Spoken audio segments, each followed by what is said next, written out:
Welcome to the Childish Grown-Up Show, where we treat each episode like your movie theater experience. We catch up with one another, play some games, talk previews, and before you know it, it's time for the feature presentation. So sit tight and enjoy this ride of nostalgia on the Childish Grown-Up Show.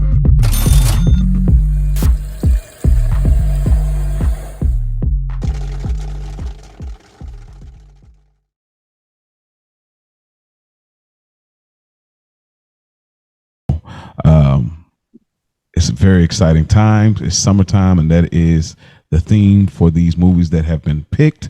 I am Maurice Hunter III, but you may know me as Mo. I am not alone. I'm here with my two wonderful co-hosts, Ash Bash, Mia G. Ladies, how y'all feeling? I'm good. Happy to be here. You know, I'm happy to be here, get a little break from the everyday, Got a lot going on in Mia's world these days, but feeling good, ready to get into this very interesting conversation. Oh, yes.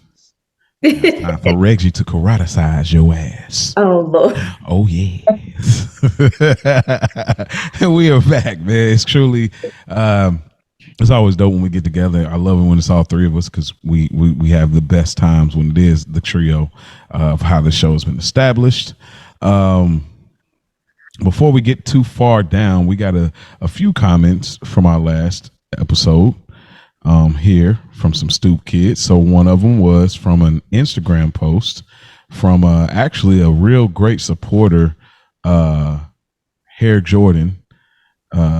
93, she says, love this movie, and she's referring to She's All That. We all love this movie. I mean, obviously, we based on what we discussed. So, and then we also have a YouTube comment from, of course, the queen of the Stoop kids, Mama C. She says, really enjoyed this episode. Mo is a true tourist, because it's all about looking good. Crying emoji. I knew you was gonna like that one when you saw it. Hey, listen. Stop me where I'm lying. Like, looks matter. That's all I said. Looks matter. I'll say they don't. That's it. That's all. I know. Me, you want to elaborate? Lord have mercy. All I will say is shout out to Mama C for teaching me how to be, a baddie in real time throughout my life, because she don't slouch to this day. But y'all are crazy. Taurus is. Fair enough. Fair enough. Rubbed off on my daughter and everything. Another difference. I mean, what are you gonna do? You know what I mean? What are you gonna do? This is what we do. It matters. So you have a Taurus and a Cancer, huh? Yes. Yeah. See, this is destined. It all makes sense. It's all connected. It's all connected. Help me. Me and G quiet. She know. She know. She know. But nonetheless, outside of looks matter. I mean, the heart matters, the soul matters, the spirit matters, the commitment, the relationships matter. Obviously, all those things matter. I'm just adding one thing to that list. That's all. With that being said, Ash, I throw the ball in your court first. Childish grown-up moment that you've had over the past week. Yeah, I'm really thinking. I'm like, dang, I didn't really do too much. One thing, of course, something simple. I was putting chips in my popcorn yet again. That's something I used to do as a kid, like throw some Doritos and some popcorn or some hot Cheetos. Like, that's always been a thing that I used to do. And I was like, I can do that today. So I did that, and then also just stayed up late yesterday. Of course, as me and I was binging Love Island USA, but it was like 1 a.m, and Tyler, he was still up too, and I was just like, man, like I just want to be goofy and just be like, I just want to be childish. I want to be like just hanging out. And so we was wrestling and just doing whatever just to stay up late, and it felt good. So definitely was hanging out like it was summertime for me. I like it. What chips in particular? I had the spicy Doritos, spicy nacho. Oh, spicy. Okay, so you still kind of kept it. Like keep it PG for sure. Okay, I guess I was checking it. I was like, hey, I gotta know. All right, fair enough. They definitely slap. All right, Big G. What about you? What's your childish grown up moment? It was hard for me to find something too. Saturday, me and the kiddos went shopping with Mama C. And so that was probably my closest thing to a childish grown up moment, because you go shopping with mommy pays. And I got a new tumbler. She's still paying? Well, she bought a few things, of course. She got me my new tumbler. Nice. Those big and giant. She paid for lunch. Okay. You know what the next line is coming, right? You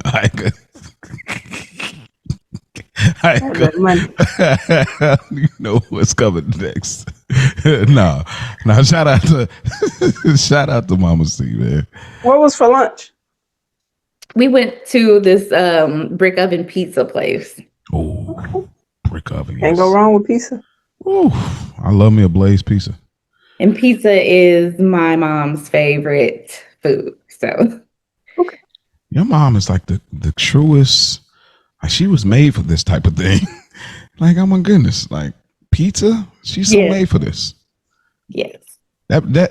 How does that feel? Just sidebar, real quick. How does that feel like to see your mom and see like the level of youthfulness she has? And it feels good. It gives me like hope for the future. Okay, that's what I was getting at. Okay, yeah. Okay, fair enough. That's how I feel a lot. Well, I know Ash could probably connect, but like that's how I feel a lot with our dad. Like, just still like somehow able to still move through these rooms. You know what I mean? With like a certain level of youthfulness without compromising the maturation. You know what I mean? So that's dope. For sure. My childish grown up moment was I was scrolling through Instagram. That's obviously not childish because that's what we all do. I know that y'all like to think we're in the 90s still based on how we pod, but we're not. However, through my feed, there was a ad that popped up and it was called The 92. And this ad called The 92 is a newsletter. And you can subscribe to it for free. And I was like, I normally don't do stuff like this because I'm not going to do all that, get my email and get the phone number out. But I was like, you know what? I'm in such a nostalgic place with my hosts, my co-hosts, that I'm like, you know what? Let me lock in. And so I went through the steps, signed up for this, and they send you like a newsletter, kind of taking like a nostalgic. It's free. You don't have to add anything, get no money. You just get a newsletter every Thursday in your email. And so I'm gonna try to be mindful to, I think you could prioritize your email. So I just want to see the newsletter, what they're talking about. It might be something like in the 90s that happened or whatever occurring. So I signed up for a newsletter. So I was so excited about the fact that like, yo, I'm so locked in, and it's like it just speaks to the effect of this show, like just it's pouring over outside of the recording time. So shout out to the 92, man. If y'all don't know about it, if y'all interested into it, then y'all hit me up. Y'all hit us up, TheChildishGrownupsShow on Instagram, no spaces, or childishgrownups3@gmail.com if y'all interested in like signing up for that newsletter. Just this is my first time, so obviously this Thursday will be my first notification on whatever the newsletter will be about. But newsletters were obviously big back in the day. So that was my childish grown up moment. I felt good about getting those little newsletters. I remember school, we used to get those newsletters, stuff like that. It kind of reminded me of announcements and all that stuff too. So, but yeah, absolutely locked in. So that's my childish grown up moment. Like I said, all of that contact is in our description. Y'all reach out, give us your childish grown up moment. We still waiting. Now, Mama C, she's got with the program, but we wait for all of you other faithful listeners that follow the reels or follow the page or follow the YouTube or the podcast. We waiting on y'all. Come on, give us your childish grown up moment. We'd love to laugh with you, react with you, celebrate you if needed. Just reach out to us. So it'd be very exciting. Let's keep creating this community that we're doing here at the Childish Grown Up Show. Ash. Yes, sir. It is time for the Flash with Ash.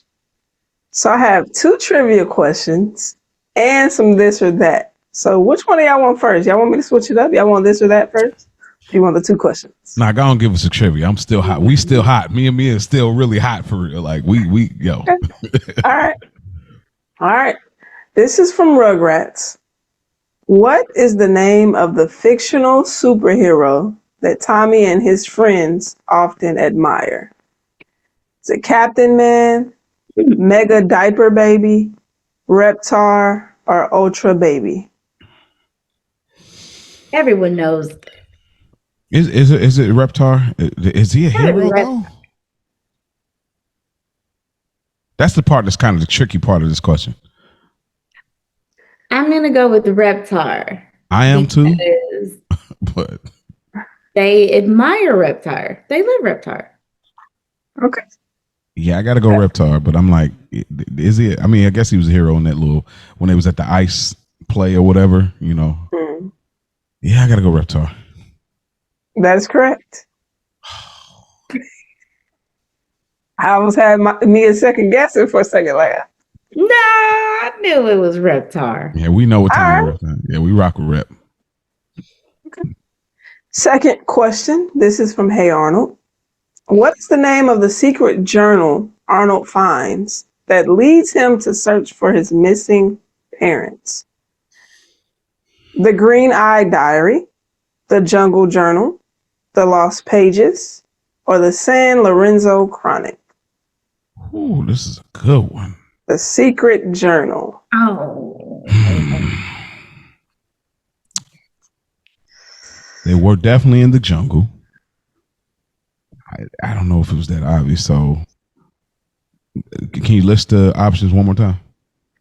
The Green Eye Diary, the Jungle Journal, the Lost Pages, the San Lorenzo Chronic. I'm going to go with the San Lorenzo Chronic. Okay. But I'm not sure. That's a guess. I'm going to go with the Jungle Journal. But I really want to say San Lorenzo, but I feel like... Okay. Is that your final answers? Yeah. Mia? All right. The Jungle Journal is correct. Damn it. Oh, man. The San Lorenzo sounds like some like real... Ah, man. Whew, I was so close to picking that. That's the crazy part. Oh, man. Hey, y'all came back strong, right? One for 2. You definitely you lowered it on the tree. Like it wasn't low hanging fruit, but you lowered it a little bit for us because you definitely cooked us last week. How to mix it up, Giyash. All right, so now we're gonna do a little bit of this or that, and this is to ours truly, Mo, with our reels that he's putting out for the show. And when you had that cereal one, it just made me want to do a this or that cereal. You know, let's kind of see what y'all was rocking with. So we got a few of those. We're going to start off with Cinnamon Toast Crunch or Frosted Flakes. Mm-hmm. What y'all rocking with? Frosted Flakes for me. I'm not a big Cinnamon Toast Crunch. I don't really like a lot of overly sweet things. That's just me. So it's definitely Frosted Flakes. It had the right amount of sugar, and the meat, the milk is hard to battle against. In my opinion. So definitely Frosted Flakes. Okay. I'm gonna go with Cinnamon Toast Crunch. That's just like my favorite cereal. Oh, really? Okay. What about you, Ash? I'm going Frosted Flakes as well. Like, I think they're slept on. And like they got that perfect crunch, before you got to get it in though. Yeah. Once it start getting soggy, it's over with. But it's the perfect crunch. And I don't like cinnamon toast. I was a Golden Grahams kind of girl. Yeah, like, you was. Keep the cinnamon off of it. Just give me the graham. But Anthony's favorite cereal is cinnamon toast as well, Mia. So I keep it in the house because he loves. I just bought him the strawberry kind. They have a strawberry one. Yeah, so we got that at the crib too. Never want to check that out. Yep. Strawberry cinnamon toast. So if you want to check that out. But That's even more sweet. I know. I'm like, oh, I love it. Strawberry? I don't know. Bruh. Give you that strawberry milk at the end. But yeah, right. Okay. All right. Next, we got Tricks or Fruit Loops. Dang, Tricks. How did I miss that on the list? That ain't even around. Tricks or Fruit Loops? Mm-hmm. I can go first if y'all want me to. I already know. I'm going with Fruit Loops. Okay. Yeah, it's probably Fruit Loops. Something about the texture of Tricks when they get soggy, I don't like. It's like become spongy. Yeah, it's Fruit Loops, and then they didn't really have the milk on lock. Like Fruit Loops was absolutely, they had the milk locked in. It's Fruit Loops.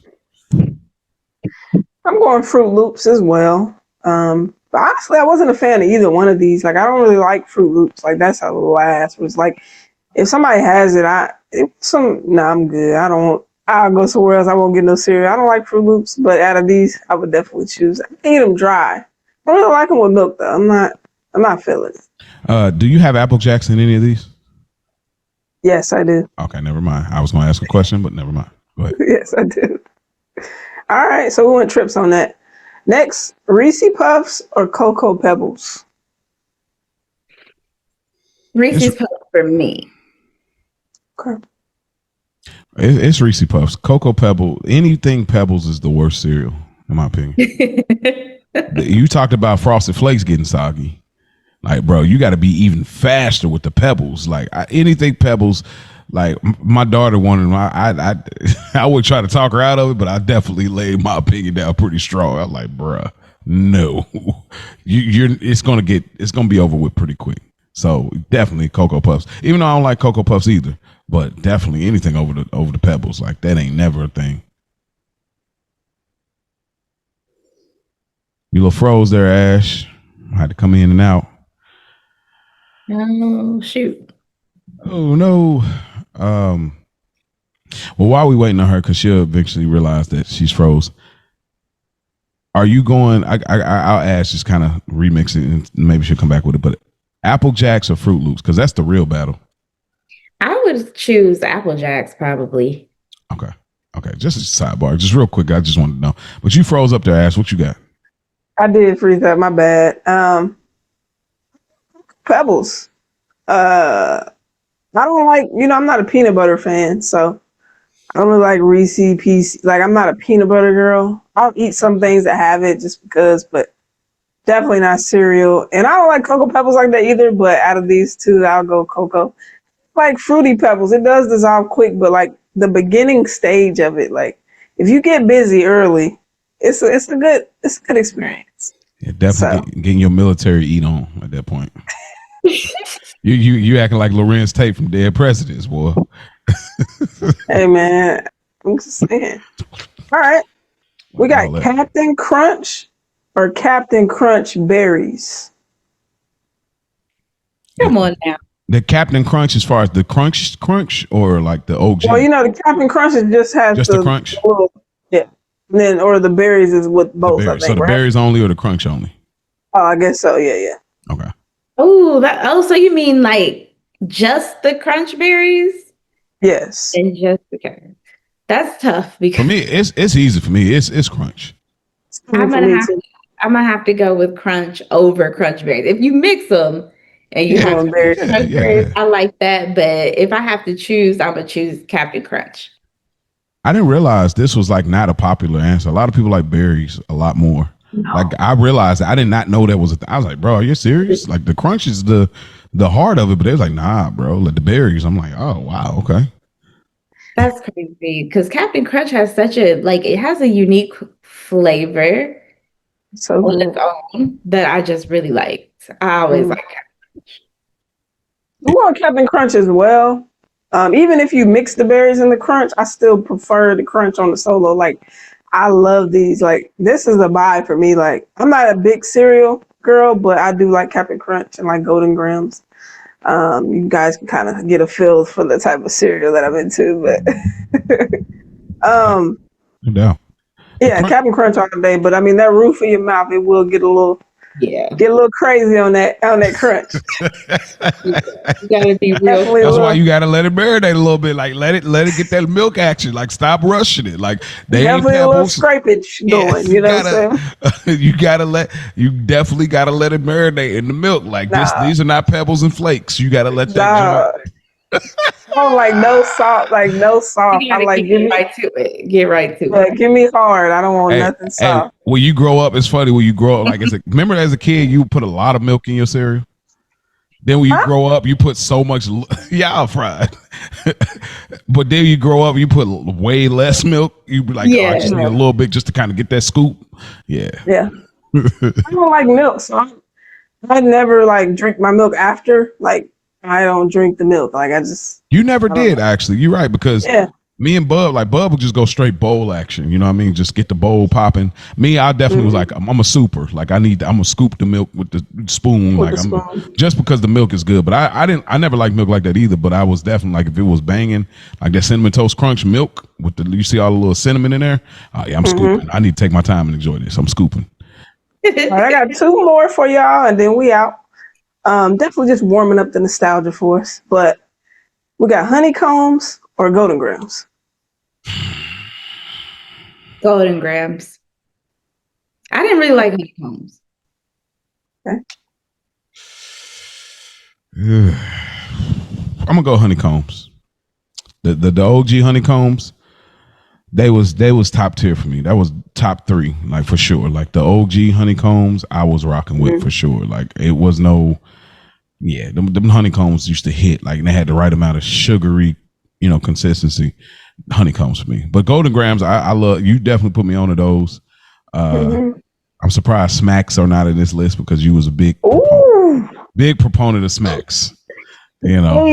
You have Golden Crisp versus Smacks. It really is a different. Oh, Golden Crisp. It's the same frog cereal, but they taste different. They definitely did. Yeah, it's like scores. I've never had those before. You should try them. I don't know if she would like them though. I don't know. I don't know. Oh no. But yeah, for me, honeycombs over golden grams. I'm going honeycombs as well. As much as I do like golden grams, the honeycombs was top tier. Especially when you get to the end of the bag where it's kind of crumbly a little bit. Oh my God, that's like the best. You get that last part of the bag, not the little fuzzies at the end. I'm talking, it still got some comb on it, but it's like broken up a little bit. I can't believe I did not see this coming. It's something about the chew on it. Like it's just, I don't know, them honey, and then like you said, they weren't that sweet either. So it was kind of like you didn't feel like you was just eating a bowl of sugar. So go on honeycombs. And it had the milk in, but they had the holes in the combs, so you got that milk in between. Absolutely, the see-through joints for sure. The see-through, yeah. So our final will be French Toast Crunch, Apple Jacks.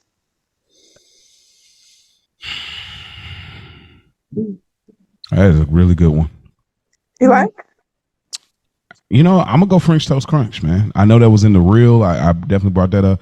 French Toast Crunch was like really a slept on because I felt like it was a good alternative, a good spinoff to Cinnamon Toast Crunch. French Toast Crunch for me, it was just I never been like this overly sugary person. Like I always I like some sweetness, but not OD for my taste. And so for me, I definitely rock with the French Toast Crunch. Like I like the milk there. It wasn't really super sweet milk, which I do like when it comes to the sugary cereals. I prefer like probably a sweeter cereal for the good milk. But French Toast Crunch, Apple Jacks was banging too. It's just French Toast Crunch is just such a rarity. And now going back to that flavor, I can almost still taste it on my taste buds. So I'm going for French Toast Crunch. I'm gonna go with the French Toast Crunch too. Okay.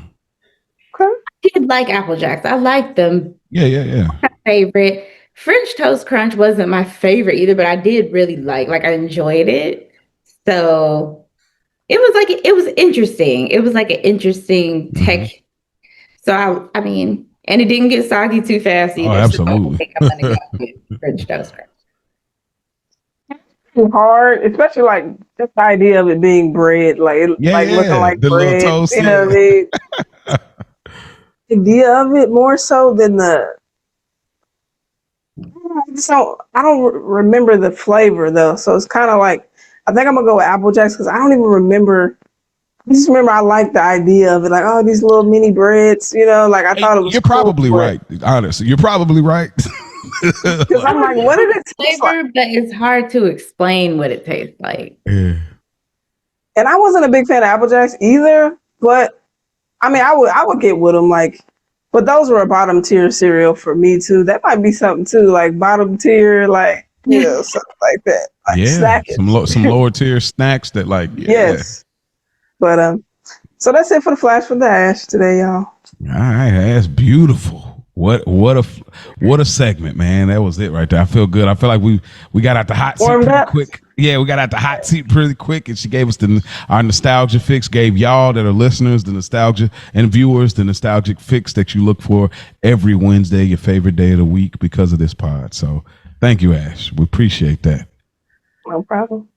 Mia G, you know what time it is. We about to pull this lever. You about to take us back to the year of this film that you chose, that we are so stoked and excited about. For some, they have seen it. For some, this is brand new, old, however you want to put it. Don't give it to us.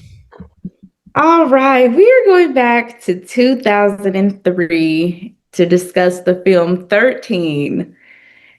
A 13-year-old girl's relationship with her mother is put to the test as she discovers drugs, sex, and petty crime in the company of her cool but troubled best friend. All right, for cast, we have Evan Rachel Wood as Tracy Freeland, Nikki Reed as Evie Zamora, Holly Hunter as Melanie Freeland, Vanessa Hudgens as Noelle, Brady Corbett as Mason Freeland, Kip Perdue as Luke, Jeremy Sisto as Brady, Charles Duckworth as Javi, Deborah Kara Unger as Brooke Lillane, D.W. Moffat as Travis Freeland. And this film was released September 19th, 2003, 3 days after my 13th birthday. Oh, wow. Mm-hmm. Wow. Interesting. Man, you guys. Hey. What you got your head up for? What's hey, up? Listen. I don't know what to say. Well, let's do a rewind. Let's do a rewind. Remembering this film back then, based on your memory, you picked this movie. You had a few different options, and you narrowed it down to this, and you felt that this could be a good film for the Childish Grownups to talk about on this show. And so, take us back to when you remember seeing this film and how you just kind of remembered how special this was to you, and then give us the fast forward of what was it like in this experience. Okay, so I do remember seeing this probably around the time I was like 14. I don't think I saw it when it first released, but it was one of those films where a friend of mine was like, have you seen this movie? Have you seen 13? And I'm like, no. So it was on something, I don't remember what, and we watched it. I remember just being kind of blown away by what was going on in the movie, because as a teenage girl, like, you see things and you see certain aspects of it that you're like familiar with, but on the other side, it's like, oh, this is wild. This is wild. And I had watched it a few times over the years, probably like throughout my teen years and maybe as a young adult, but I had not watched this movie in full load development and definitely haven't watched it since becoming a mother myself. And there are so many things that happened in this movie that I either didn't notice at all or didn't understand the first time, like the first few times I watched it, because there were so many moments during this rewatch where I was like, wait, that's what was going on. That's what happened. Like, what? Like, I felt like I was watching it like with a completely different set of eyes than I had ever watched it with before. And I was kind of blown away, like, oh my, whoa. Oh, shoot.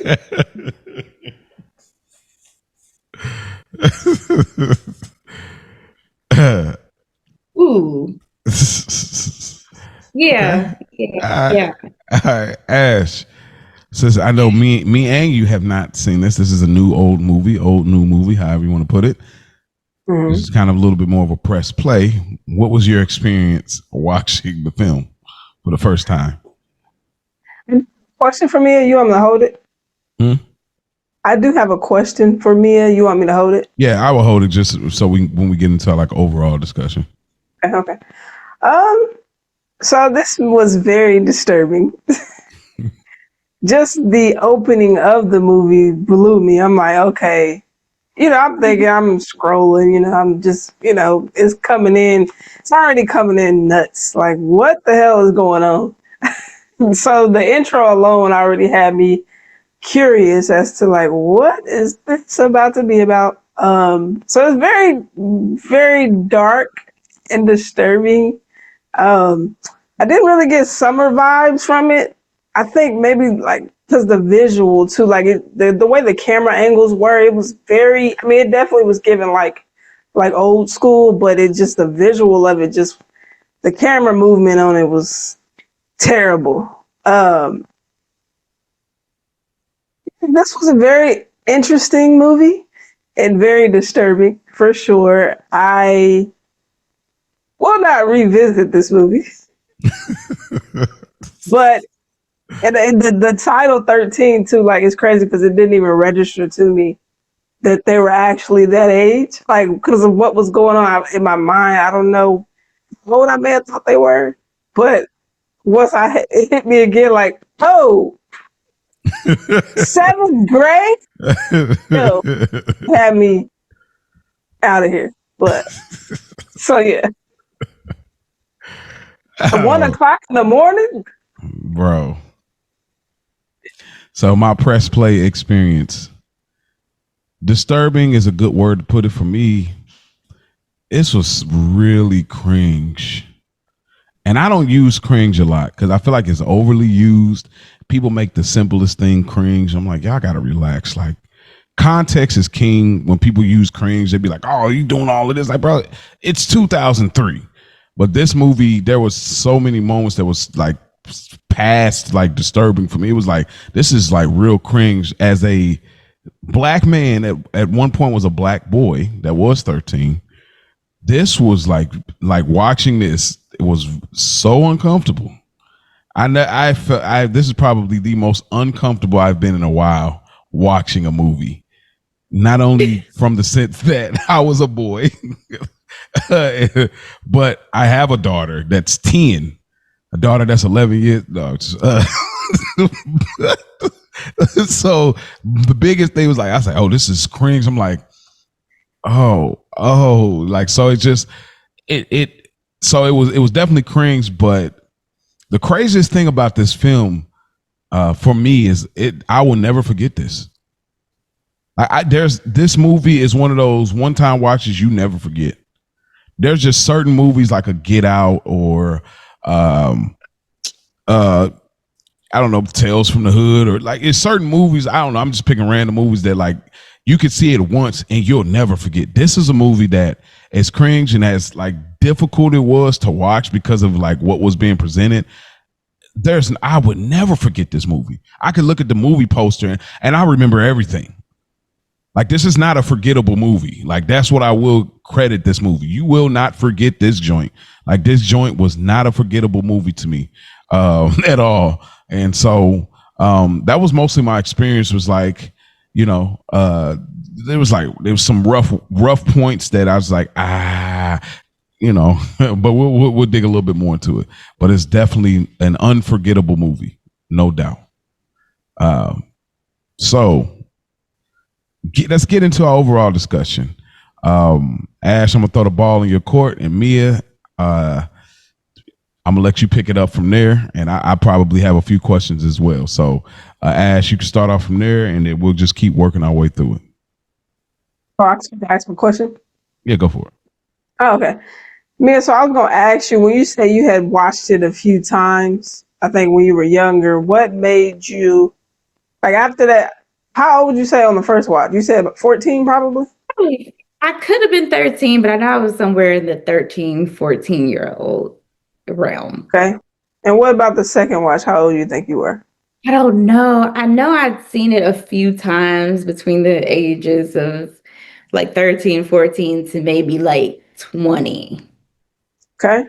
early So 20. did you like it? Is that what drew you back to watching it Okay. again, I guess? So I've always been a fan of the salacious and um, taboo. And I felt like I liked it because at the time, like I just thought it was just like an interesting, wild story. Plus, I like the seeing the progression of Tracy and her relationship with her mom and like how that all Mm-hmm. transpired. Um, and I thought the mom was a really interesting character, but watching it now, I'm like, oh, I don't know if I like it. Like, I won't say that it's not an enjoyable movie, but I think it's an interesting story.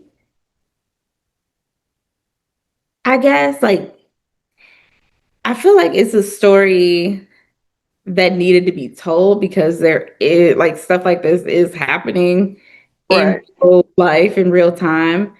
But I guess,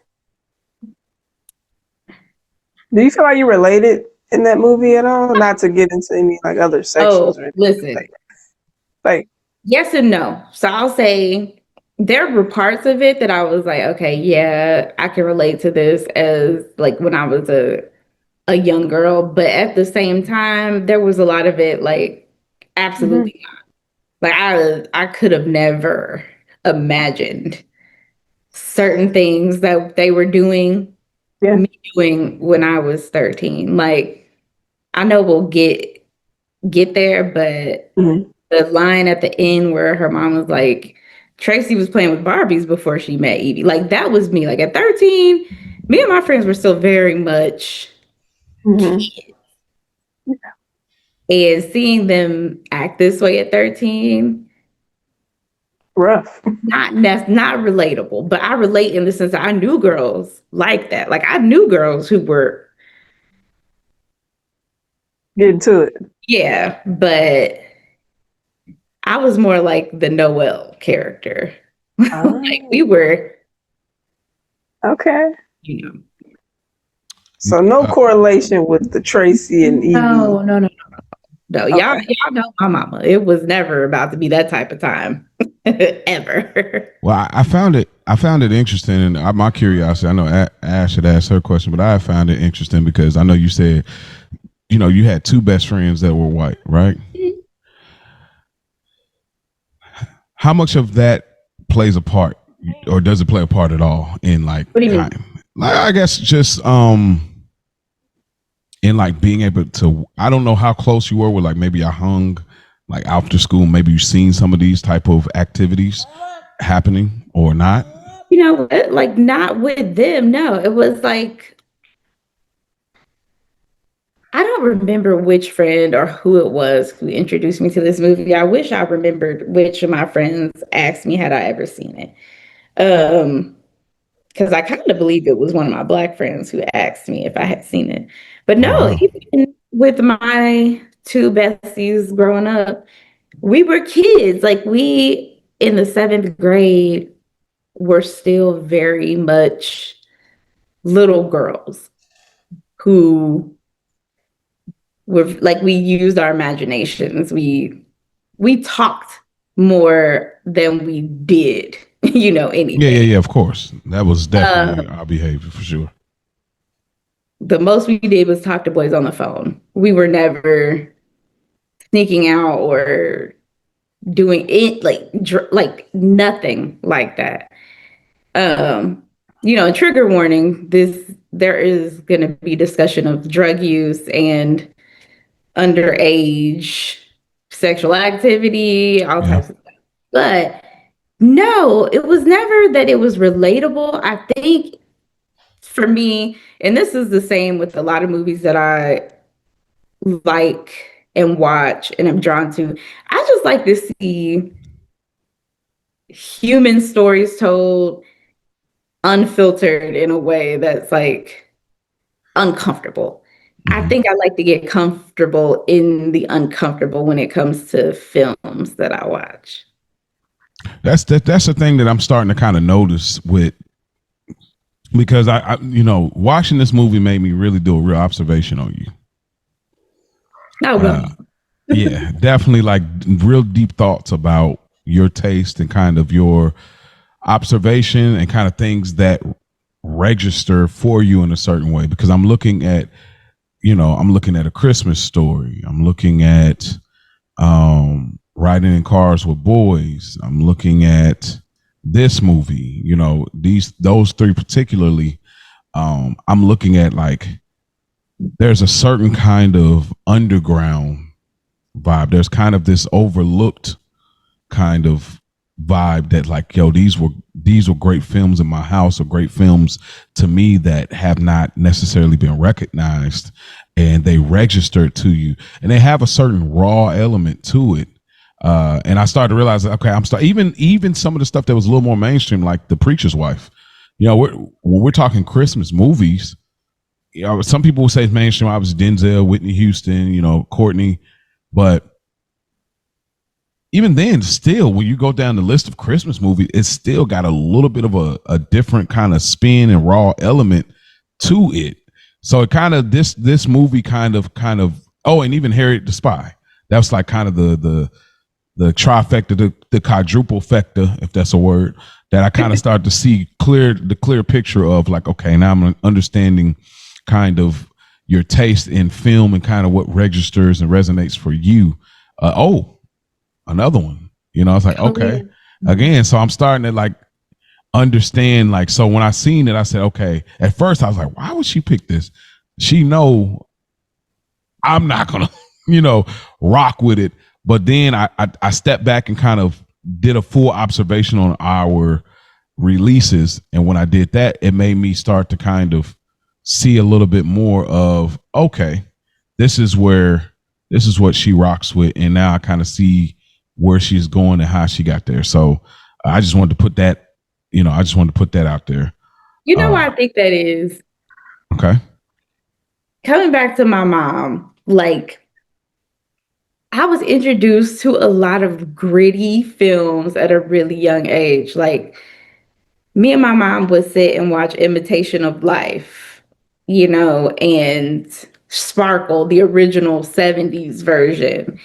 And there's something that is so fascinating to me about just like a gritty, raw story that is just very emotionally stirring. I don't know. It's just, I think that's where it started for me. And I, like, throughout my life, I've always been drawn to, like, of course, I love the mainstream. I love rom-coms. I love comedies. I'm a horror girly. And even with that, like, some of them can go a little far, and I would never do Shaun the stuff. But I think I just really love, I'm a people watcher. I like to see the human nature, the real human element that people may not talk about out loud, but it's back in there in somebody's mind. They're thinking up a story like this. I like that type of thing. Okay. All right. That's all the questions I had as far as just kind of like some opening discussion points. So we'd be interested. So we thought that we would try something a little different here, since Mia picked the movie. Just see where her mind goes and what she wanted to bring to the forefront, and we'll react. And maybe even if we, have some things that we want to add to that, of course, and of course we'll respond to some things. But I just want to see where you go with it. So let's see where you want to go first. Okay, so I really just wanted to know, like, did you know girls like this growing up? Like, did you know girls who, and I don't necessarily like the term fast because it has a lot of connotations that come with it. But did you know girls in 7th grade, in middle school, who were maybe a little bit more out there? Ash, I'm gonna let you go first. Yeah, I did. It wasn't uncommon, like you said. I've definitely seen.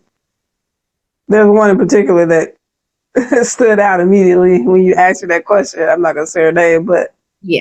yeah, she definitely was popular, but not necessarily for the right reasons too, like, certain reputations and things like that. But I did know some girls.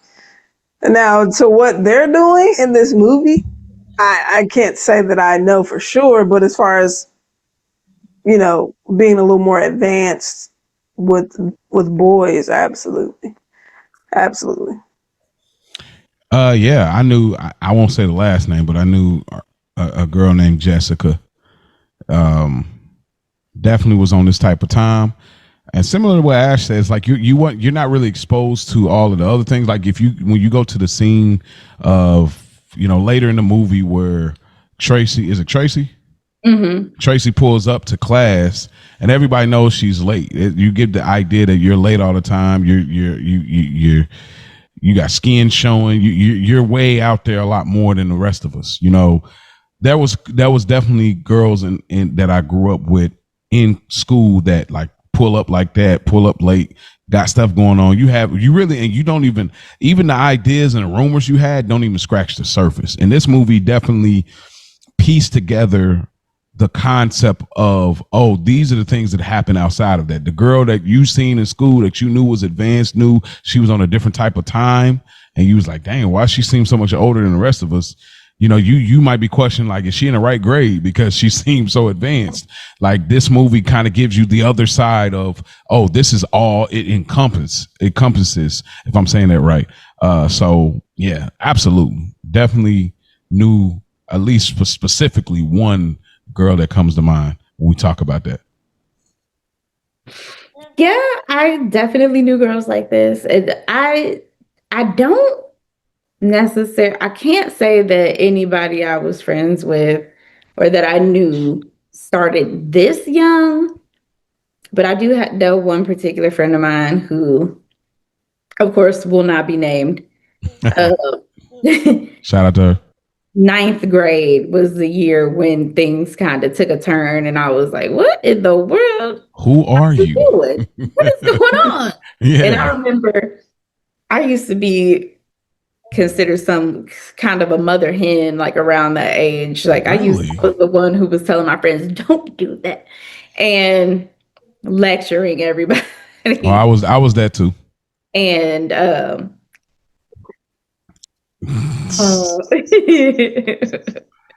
fries. And,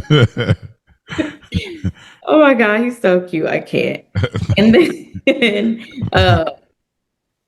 I remember hearing, like, because in the 9th grade, I lived in California. So I was in LA. My friends were still in Cincinnati at our school, that I had been to 7th, 8th grade. Because, like I told you before, we were 7 through 12. So 7th, 8th grade, I was at my high school. And then 9th grade, I was in California. And I remember getting a whole bunch of calls about this friend of mine. And they're like, yeah, so-and-so was doing X, Y, and I remember calling her like, what's going on? Where am I hearing all this stuff about you? Like, and that was kind of the first real experience I had with anybody who was just completely off the rails, probably like 9th grade. Before that, I can't remember anybody just being completely,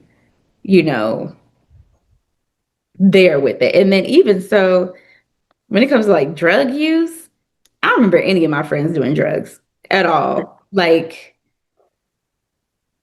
I don't think that was even something that was on our radar. Yeah.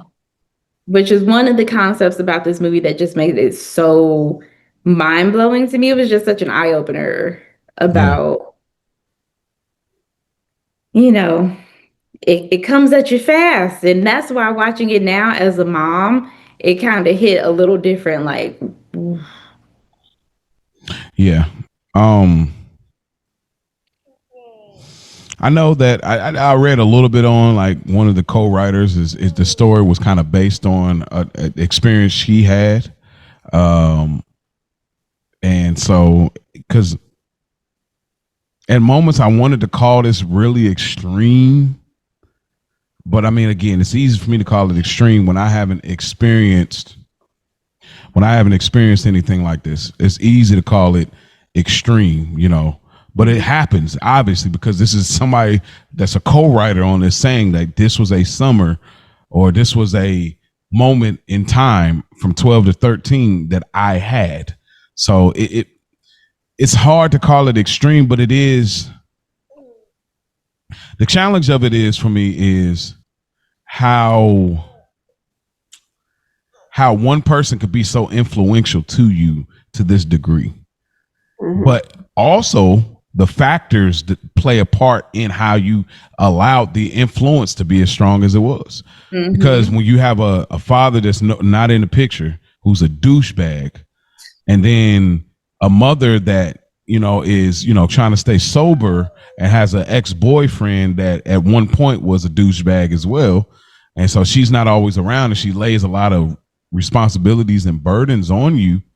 I can see how this person becomes like kind of a little bit of a beacon of light for you to kind of put all your belief in because you don't believe in anything at the house. So it as extreme as it is, I can see at least, you know,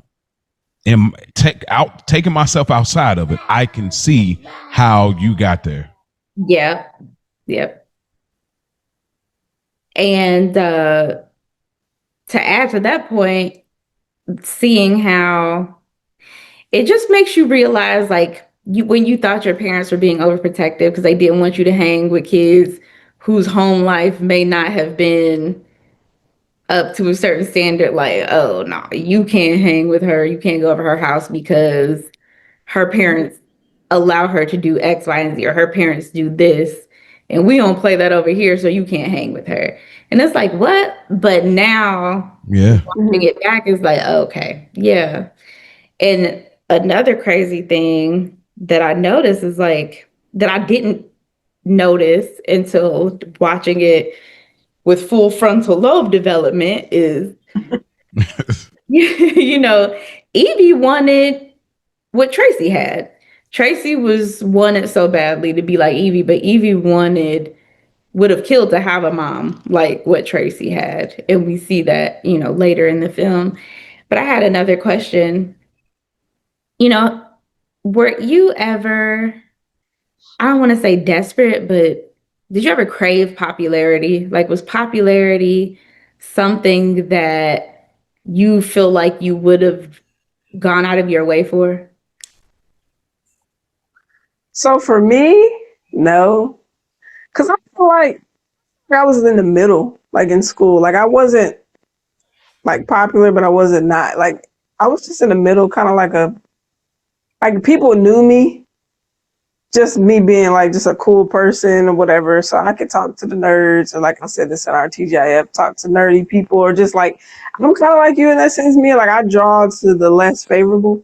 Like I'm curious, you know what I mean? Like if somebody's kind of like off to their self or at lunch by themselves, I'll go over there, sit with them and, you know, just kind of see, you know, what you got going on. You know, like I'm curious just to kind of see, you know, what you're about. But yeah, like I didn't have a yearn for that because I felt like I was in a pretty good space. Yeah, I didn't have that experience. I'm sure bro has a different experience. Absolutely. I definitely went through some extremes. This level of extreme is so far out of not only like cultural and ethnical realm for me, but absolutely. I dumbed down on purpose because I thought that was what the popular kids did, dumb down. Definitely got myself in trouble in class just to say, yo, I'm willing to put it all on the line just like y'all to make a joke. And if I got laughs, everybody laughing, like a particular moment in school, like if you're not like an actual class clown, which I wasn't, but you find like a good joke, you definitely OD on the joke because you got them laughing. And so my joke at the time was like, it was when Keith Murray put out the song Just Like Music. And so for whatever reason, the popular kids in my class, and one of the girls I had a crush on she was also popular and she was on the basketball team. They all were laughing when I don't know what made me just be like, just like music. And they thought it was so funny. Like, it was rolling. So I was like, like SpongeBob when he had the mop, they were like, like that's exactly the experience I had. So I'm doing that and the teacher's writing on the chalkboard. And so I'm like, just like music. And I put my head down like it wasn't me, because that's what we did. You make a fart noise, do something obnoxious, put your head down like you've been asleep. And eventually I got in trouble and went to the office and stuff, but like they were still laughing. And I feel like I was like, oh yeah, I'm here all night type deal. But it's like, bro, you about to go home and you know what time it's about to be when your mama find out, but definitely would do that. Like definitely hung out with, had a girlfriend at the time, hung out with some of her friends. They were like way more advanced. Like they were smoking cigarettes and stuff. I'm like, whoa, I am not ready. Like I was just hoping to like maybe get like a nice affectionate hug and like a good kiss that's not a peck. You know what I mean? Like I'm not thinking about I'm not really ready to even do anything past that. Like anything else, I'm low key scared for real because it's way too advanced for me. I just want a nice kiss and a good hug to go back and brag to the cousins or the homies about like, oh man, bro, I got to hang out last night and I got, and so but I was exposed like, yo, they drinking whoa, you want something? Nah, I'm good, bro. Like I'm good. So I definitely had my version of going through extremes to be popular because there's some about popularity that feels it feels like, I don't know what it is, but at an adolescent age, there's an extreme need to be accepted. And it's like, bro, you could be accepted, like Ash said, like you could be in the middle. You could be accepted by both sides, kind of like, oh, they know Ash is, they know her, she's smart or she's cute or whatever it is. Like you could be in the middle, like, and I had like, at the core, that's who I was. But for whatever reason, they made it look so fly. I'm like, if I get there, then that's the level. Now, when I went to college, I was there, but that was all built on that foundation. So, it was ridiculous. Now I look back, it's like, it was ridiculous the lengths I would go through. I mean, even, and I want to be overly long, but one more thing. Even then, like me and my cousin had a crush on a girl named Kinyari. And me and him were so tight, best friends. And I don't remember what it was, but Kinyari sat down and, y'all remember the desk, like you can get out one side, the other side got the bar on it. Mm-hmm. Sit down, like Kinyari sit down, we early to class, like, yo, I'm sitting next to Kinyari. And the other seat was tucked in and we didn't want to sit behind her, in front of her, we want to sit next to her. Because we trying to pursue. This is middle school. Probably 6th, 7th grade, something like that. And I'm like, bro, I'm sitting here. And so now we feel like she's looking.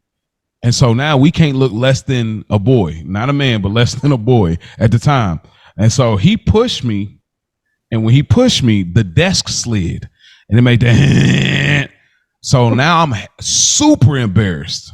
Like we would never fight each other, never shove, never none of that. That had never been our vibe. But because I felt like she was watching, now that loud noise at the desk, I'm like, bro, you look mad weak. So I pushed him and took it to another level. And before we know it, me and him both are fighting. Not really. We ain't punching each other. We just having a shoving match. They sent both of us to the office.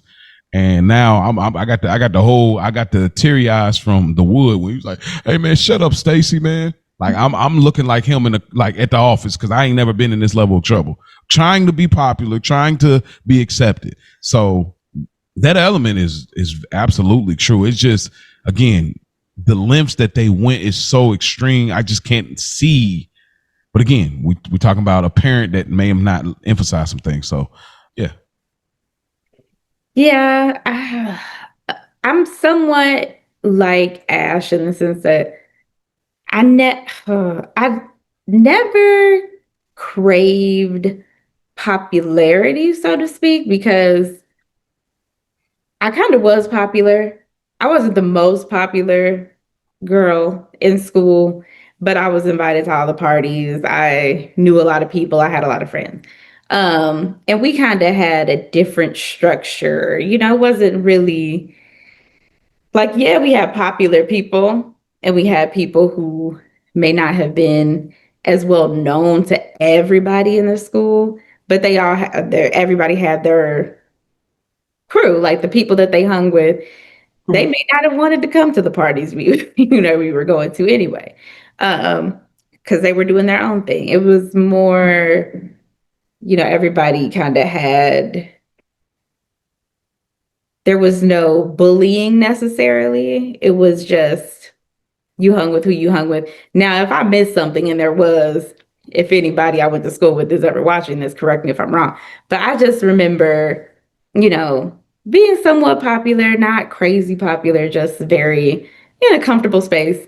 And the things that I craved were more so attention. Like, I didn't, I've always kind of been in this weird space where I both loved and hate attention at the same time. But break that up for us. What attention do you love and what attention like I remember just I knew that I had I was like people knew who I was and I had friends, but sometimes, oh my God, it's so hard to explain because I don't. Like attention from you they know you could dance, you were at the school dances, you was killing it. So versus on one hand, because I like to dance, and I was a decent dancer. But at the same, so I wanted people to know I could dance, but I didn't necessarily want to be the center of attention. Okay.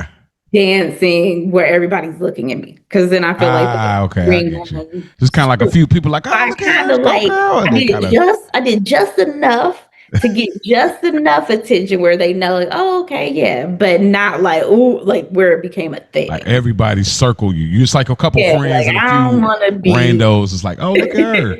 Yeah, I'm like my friends know, but I don't need to be a spectacle sort of thing. That sounds like me.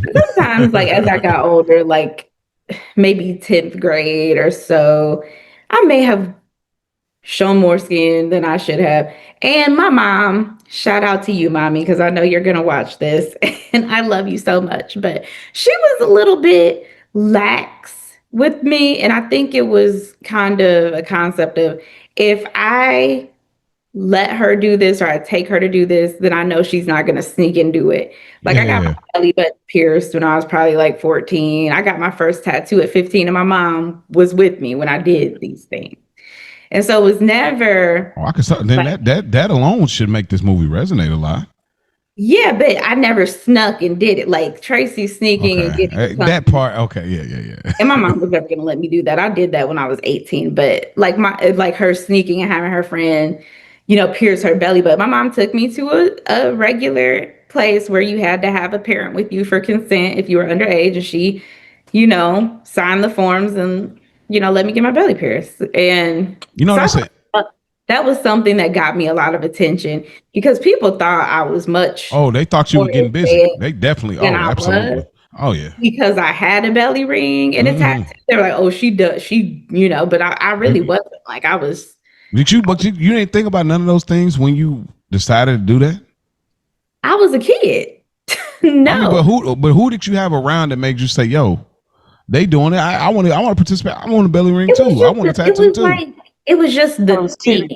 It was a thing at the time. Everyone wanted a belly ring. Older girls had the belly piercing. Oh, upperclassmen. And yeah, or girls on TV. You see the cute little belly shirt with the belly ring. And I'm like, I want a belly ring. Or, that was just the thing at the time. And I was like, I want that because it's cool and it'll look cute. And then of course, boys thought it was cute, but then it also came with them thinking that I was doing stuff that I wasn't doing. Oh yeah. That Dave Chappelle, just because I dress this way does not make me a whore. And it was kind of like that, oh, maybe I did garner a little bit of unwanted attention. Oh, that was by far I know in the Kentucky days, absolutely. That and a tattoo, yeah. Yeah. a lower back tattoo at that. So Oh, you had to. Oh, dang! You really didn't have the wherewithal to like. What about your friends? Were they all locked in with you? Like they had some stuff like that, one or the other? Yeah, we were all kind of in the same. Now, of course, my mom was just like, my mom is the kind of person who's like, if I say she can have it, she can have it. And I dare somebody to say something to me about it. Like, she wasn't going if anybody questioned her parenting. And that's just what it was. Like the principal on Goofy movie. She knew I wasn't fast. So she just thought, like, I thought it was she thought, oh, she thinks this is cute.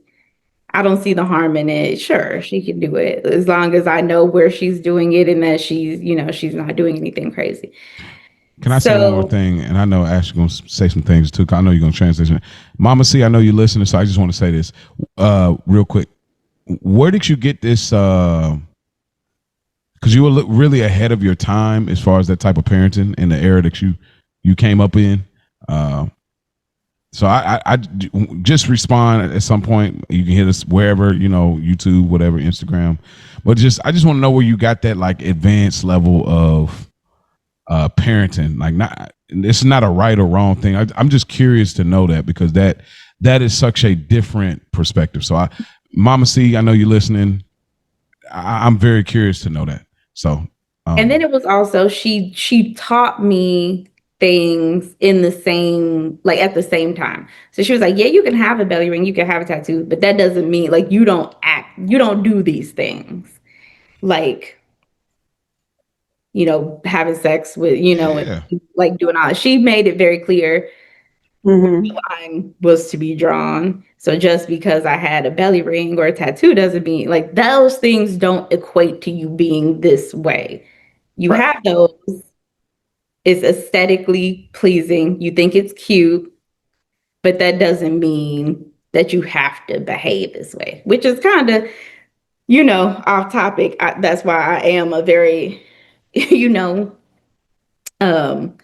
believer in nobody's ever asking for it, no matter how a girl dresses, blah, blah, blah. That has nothing to do with, you can't, because that's just kind of how I was raised. My mom was like, just because you wear this or just because you have this doesn't mean you have to behave in a certain way. Anyway, back to the film. So getting into like the actual film, we see that first opening scene and it kind of sets the tone for what's to come, because then it goes back to Tracy as this innocent 13-year-old girl just starting the 7th grade. And you see they're in California. They go to a public school. I like the way the film kind of slowly lets you in on things that are going on in Tracy's family life as you watch. It doesn't throw it all in your face at once. Like you kind of get introduced to a little bit more of her home life problems as she goes down this road of kind of going left after she starts hanging out with Evie. So what I would want to talk about is like, we see her mom she's a hairstylist. She has an at-home hair salon. You see her dad isn't there. Do you think she had a good home life? Like, what was your initial thoughts or opinions when you're introduced to her home?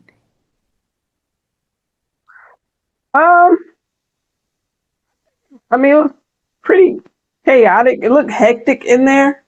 Definitely because what was the mom doing hair and all that? So it looks like it was a lot going on in the house. She had her brother, but it definitely was giving like hectic, like rush vibes. Like everything was like, it didn't seem very like settled. There was always something else to do. Like even when she was reading her poem, trying to get her poem off, and then, it was just so much going on. So I can sympathize with Tracy But I still didn't get anything as far as like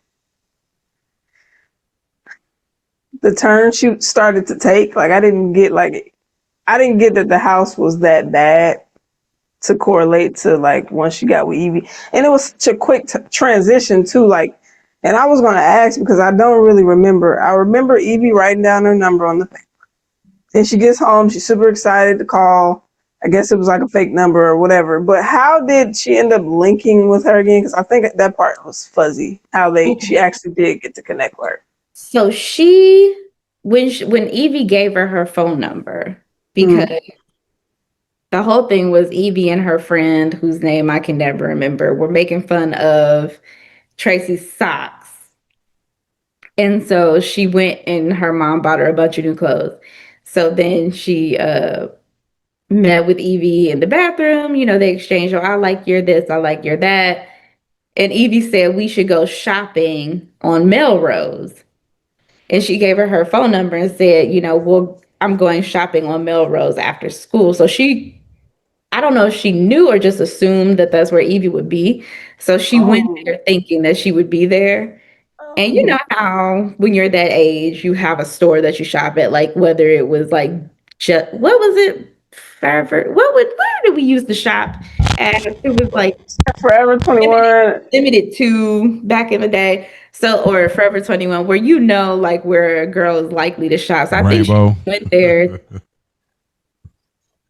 Wet Seal, whatever. I think she just kind of assumed that she would be there, and she went there, and she's like, "Oh, I was going to be here anyway," Oh, so that's how they linked. Okay, because that part I didn't catch. I'm like, dang, well, how did she end up linking? Right. Okay, is that when she stole the lady's pocketbook and all that, or okay, and then it just became like this whole. That was the turn. But yeah, as far as your question with her home life,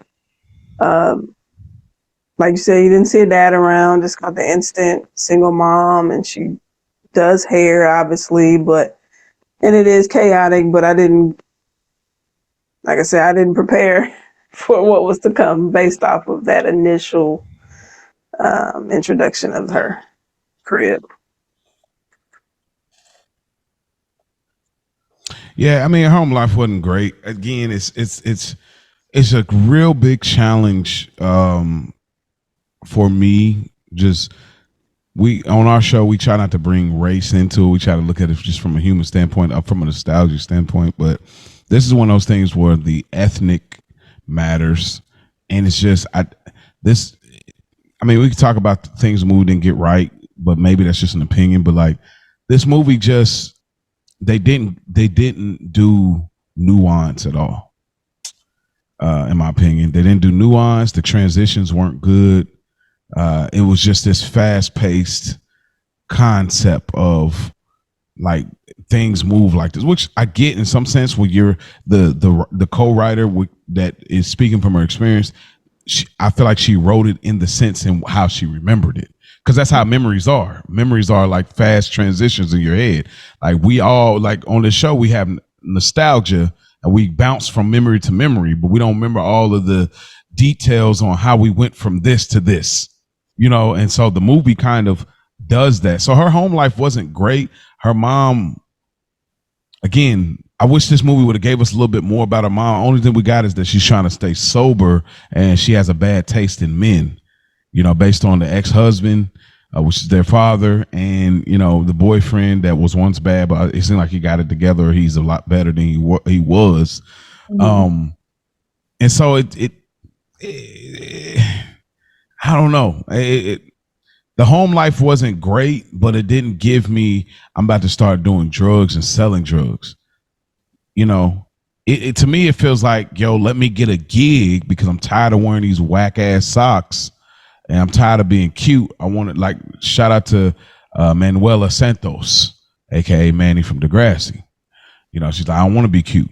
You know what I'm saying? So I feel like she was having that same experience. Like they were looking at her. She had that experience just eyeing it. Like, I want to be attractive. I want to be sexy, even though seventh grade, but whatever. I want to be sexy in whatever the term would be for that world in 2003.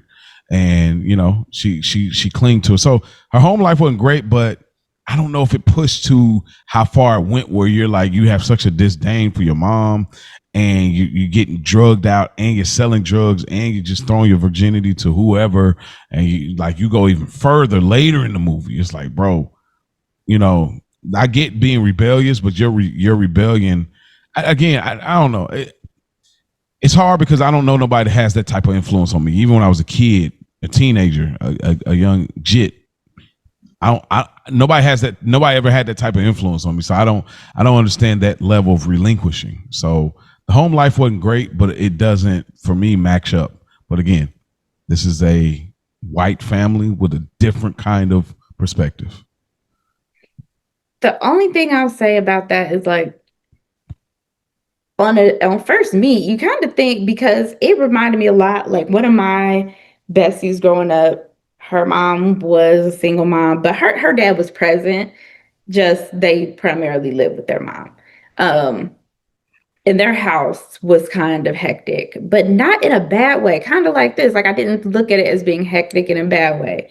Like, she would have friends over, they would be drinking wine. Her mom would cook all the time, but you could tell that they weren't like wealthy or well-to-do. They had just what they had what they needed. They had a lot of what they wanted, not like in a, trying to keep up with the Joneses way, but just in a very, like, we always say her parents were hippies, like very,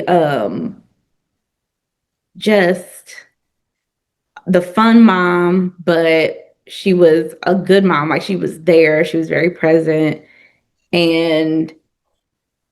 But her kids had a lot of freedom. And it was just like, her house reminded me of that. Like, maybe the furniture was old, antique, everything wasn't pristine, but it was comfortable and it was homey and it was lived in. And owned it. Certain comfort there. And I felt that when I saw her home, because I'm like, okay, relatable. Mom's not perfect, not rich or like a super professional. She has a home salon, but she's taking care of her kids, doing what needs to be done. And everybody seems happy. But then then you get introduced to Evie, it's her first day of 7th grade, and she tries to go up to her brother. And then you see Evie and her crew wearing the all black, and the boys just go crazy. And it's like, as an adult now looking back, I can kind of see at 13 where you see girls getting that kind of attention and you're like, wait a minute. Why don't people react to me the way that they reacted to her? Or because even her brother was thirsty for Evie. Of course. Until he really knew Evie. Shout out to the brother, man. He was like, to the hooper. But wanting to be affiliated with the most popular girls in school, the only thing that I didn't understand about it was you have your own friends. Like, you have friends. But again, you see, like once you go back to her home life, where her mom may not be getting paid every time she does somebody's hair. She's giving people a lot of passes. She's letting people slide. Bugging. Pay me next IOU. Or, letting people just, eat her food that she cooked. Clients, kids, they tipped her $2 for doing the kids' hair, but they took up all the food and left. And it's just like, you can see she loves her mom, but there's a little bit of like an unspoken resentment because she don't respect her mom. Right. I think she thinks her mom is weak because she's like, did dad give you the check this month? Mm-hmm. And there's no way your child should be asking you that. Yeah. But she put her in that position though. Like, you put your daughter in a position where she has to face these realities, because who knows what the life was like when you weren't sober. Mm-hmm. You know what I mean? Like, who knows what Tracy had to do for her brother while you weren't sober, when you finally got it together. You know what I mean? So it's like, you put her in a position to have to kind of get in this adult. And so maybe, Evie coming along, it's like, yo, this is finally, I get some relief and I get to feel like a kid. Now, this is definitely not what kids do. You know, I mean, at least it's a minor, or it's not the majority, but it is a thing. But yeah, it could be one of those things like, bro, I feel relaxed, and that's why it's like all of the outbursts probably tie into like the resentment that you're saying, and they're like, I don't respect you, really. Like you let your last boyfriend finesse you and do things. You let dad not come around, then you called him up here and he ain't got time for us. It's like, so it's like, I'm about to get out here and do these drugs. I feel good right now. Yeah, I'm about to go out here and have sex. I feel good right now. Yeah, I'm about to like sell drugs. I'm about to get with a black guy. I'm about to do the most extreme thing that I can think of. I'm about to get with a black guy and he raps. So yeah, no doubt. Okay. So to that point, we have she's, first of all, her stealing that lady's wallet just came out of absolutely nowhere. It was like 1 minute she wants, like, do you think that she did that because she thought it would impress Evie? And then, you know, it worked, and then they were inseparable after. You know what I noticed with 13-year-old girls, and even with some 18-year-old girls, from my experience, you have one experience with the girl, and then all of a sudden they're best friends and they're inseparable from that moment forward. Because it seemed like after that day, you barely even saw the other girl that Evie was hanging out with. She was with Tracy 24/7. That is a thing. Because my friend Micaiah, I mean, we weren't this young. We were in high school. But, like, when we first communicated, I didn't like her. Like, I don't know. I just wasn't feeling her. I don't know. And then somehow we got it together, and then we was always together. But I don't remember what it was. I would tell it on here, but I don't know what it was. But I had to set her straight, and then after that, like, we just became tight. But yeah, I think she felt like she had to steal that. And it's like, because that blew me too. I'm like, bro. And the lady had a lot of cash. Like, saying she already, you could tell she on the phone, got a lot going on, trying to figure out what's happening. And she probably need that bread. And you just took all the money, like the whole wallet, the whole buying shoes. And like, she just feeling like she did her big one. Like, so I feel like she tried to gain more points, and then just, of course, just keep spiraling. But as far as the mom, though, yeah, shout out to what Mia said, too, because she was cooking every day. Like, I applaud the cooking mothers out there, because I am one myself, and it's a lot when you have other things you have to do, too. So shout out to she was cooking, like, real meals, too. I did notice that, and that is something I did like about. How did mom... She was frustrated as well, but I feel like she was pretty patient, and she was just distracted. I think she was overwhelmed, you know, like with the bills and working, and, you know, obviously the complication with her ex-husband and Bradley, and, you know, it was also just so much on her mental. I mean, you are a parent, so you still have to make sure you tap in and check in. So I don't think she was like an uncaring mother or anything. I just think she was overwhelmed, and but you could see her concern constantly. She was still constantly checking in, trying to see where Tracy was. But I mean, she was just kind of, you know, cold shouldering her, not really letting her in. And then obviously Evie was just very in your face, like very, very heavily involved. I was like, yo, when is she leaving, bro? Okay, that was the thing. Oh my goodness, you gotta go. Suffocate Jay Holiday. Like, what's happening?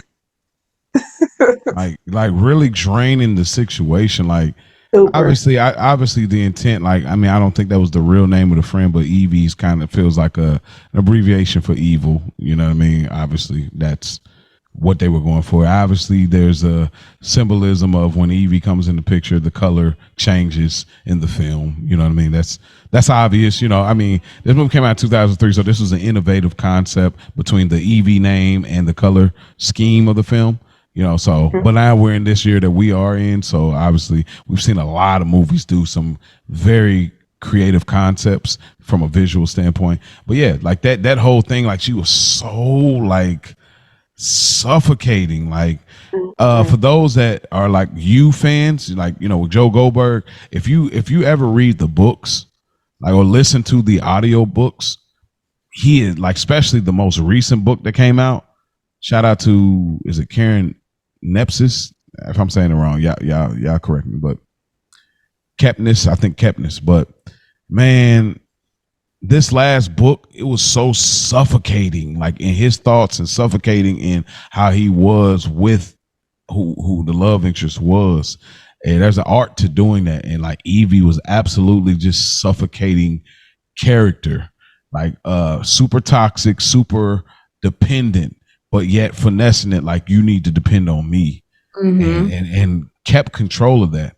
And we get those pieces of her telling her like, yo, my mom's boyfriend, what did she say? Put his hands on me or he touches me? What was it, Mia? He grabbed my head and pushed it into his, it was something like that. Something like out of pocket for sure. You see, Evie was a master manipulator. She was so manipulative.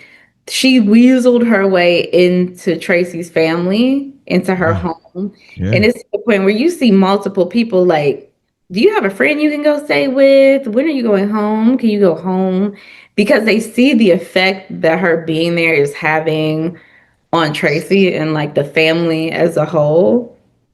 And it's like they're trying to get her out, but she's also a kid. So I feel like Tracy's mom also felt kind of a responsibility to protect Evie. Because I remember as a young girl, like my mom, and so my friend whose house this kind of reminded me of, her name is Lizzie. And I remember my mom and her mom ended up being like cool because of us.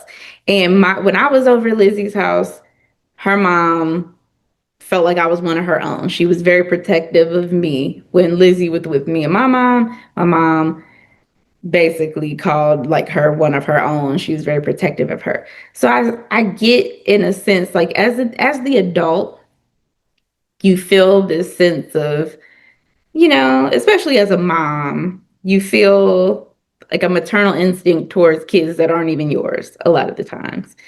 And so seeing, you know, Evie almost come off as though she's in distress or her home life isn't safe. She wants to protect her, but she sees it as being detrimental to her child, which then Evie asks, you know, will you adopt me? And it put her in such I know it had to be the most uncomfortable space. Like, no, I can't adopt you. I can barely take care of my kids. Facts. But so, it was like an emotional manipulation that Evie, because as soon as she made it clear that she wasn't adopting her, she turned on Tracy immediately. So was Brooke her mom for real? Brooke was her cousin, I think. She was her legal guardian, but she wasn't her mother. Her mom was like on drugs. She wasn't in the picture. Okay. Because I didn't know if she was just finessing her and that was really her mom, or like, I just wasn't sure. So did she happen? Or okay, so it really wasn't her mother. Okay. Now it's like her cousin or her aunt or something like that. She kept like going out of her way to keep reminding them that she wasn't her mother. And so that's what was kind of making me be like, okay, why she keep saying it? Like, remember, she's not my mom, okay? Like, right, exactly. That threw me, like you was putting extra on it, like, and her kissing Mel in the mouth as well. I have that, like, bro. Who's Mel? That grown man? Mel is Tracy's mom. Mel is her mom. Remember, she was telling him good night, and then she kissed her in the mouth and was like, "Good night, Mel." She's like, "I love you, Mel." Yeah. It's just like, That's what I'm saying. This is so cringe. Even What when they is brought that grown man in, and they were trying to run like a female train on him, like, bro. who you talking about? When they brought that grown man in, The remember they was surfer boy the with the surfer blonde dude hair. down the street, like, and both of them, Evie and Tracy, was over there, and dude was like, kind of like, y'all way Oh, too young. Sunshine. Yeah, and then dude was like on some like he was getting with it because it's like. All right, so threesome essentially. Never mind. But then he was like, hey, y'all got to go. Y'all are tripping. And Like, you got to go. Y'all, hey, listen, bruh, y'all got to go. You about to get me all the way in cuffs. And you see even how Evie's reaction was after. It's like, see? And she started talking. You started talking in a funny way. That's why I was like, nah, see? You know, but yeah, it was just all of that. Like when they got with the black dudes, you know, doing what they did, and like when the piercing, the tongue piercing, hide your tongue, like it was just that big ass piercing. I was like ridiculous. Like it's so extreme. Like, yeah. Anything? Where else you want to go, Mia? Because I don't have a ton to say. I'm just gonna respond, and I imagine Ash as well. If Ash got anything as well, but I'll just respond to whatever you have laid out left. But I don't really. It's just so ridiculous. Yeah. So I feel like even so, you also start to see that Tracy had her own emotional issues, because when you realize that she's been cutting herself, that didn't just start when she met Evie. She had been cutting herself for a while, and it could have been a result of her mom, you know, being an alcoholic or on drugs, or they never make it completely clear what her vice was. You just realize that she is in recovery because she's calling her sponsor, and her boyfriend just got out of the halfway house. And that's one of the things that I didn't realize until I watched it this time, because I was like, oh, wait, I never realized Mel was in recovery. Like she was talking to her sponsor. I guess I didn't know what that meant when I first saw this, but then after learning, you know, over the years what that is, I'm like, oh, shoot, she was also in recovery. It wasn't just Brady. And then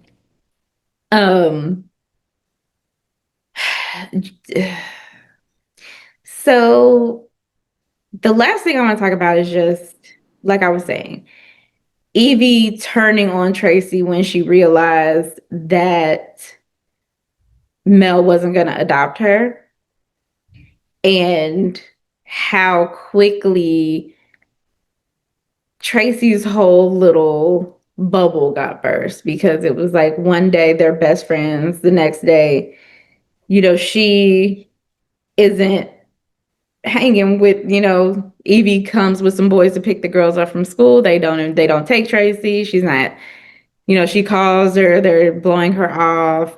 Then the principal tells Tracy, Evie brought me your fake ID. Then she goes home and Evie's hidden all these drugs all over Tracy's room, and they think all this stuff belongs to Tracy. She finds everything. And you know what? Can we talk about Tracy's dad? Because as a father, I want to hear your thoughts on Tracy's dad and his response when Mel called him and said, I need you to take her for a while. Because it felt like he wasn't understanding the severity of what was going on with his daughter. Or he just didn't care. He was blowing it off. Like, I don't have time for this.